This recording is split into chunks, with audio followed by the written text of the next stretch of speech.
Welcome back to the Plays with Cars YouTube channel as we are live underneath Project Boost Wagon. You can see there is a turbocharger right there with an oil line missing. That particular one was leaking there at the fitting connection that bolts in, so we got a new one of those. The other side goes into the block there because while we're up in here with the catalytic converter out, needed to get to this. This is the power transfer case PTC. It's what makes this thing go in all-wheel drive, and it hasn't had the fluid changed either ever or in a very long time. And that's not good because this is kind of the number one thing that goes wrong with these.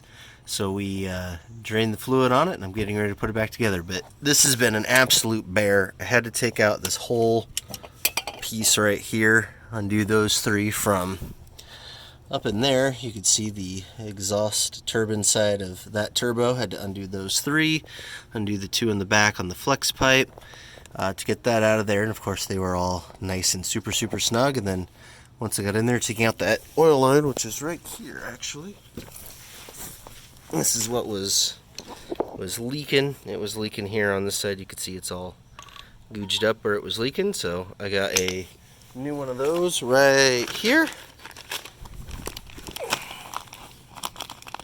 This is going to be what you need. Part number 625816 by Dorman. You can see that is exactly the same thing. So we're going to pop this open and plop that in there, but first we need a little bit of a lubricant pump and 75 W140 full synthetic for the PTC, and I got a new exhaust gaskets here from Molly. So I'm going to slap all this back together, but I wanted to show you what kind of disaster it was just to change the fluid on this thing. Online there are hundreds and hundreds of reports of these things going out, but they're almost always due to a lack of maintenance, not changing the fluid in them. There's quite a few reports of dealerships charging for this service and not actually doing it, as people mark the little plugs and stuff to see if any of them move. So beware of this if you're into these all-wheel drive EcoBoosts at all. This is a big deal.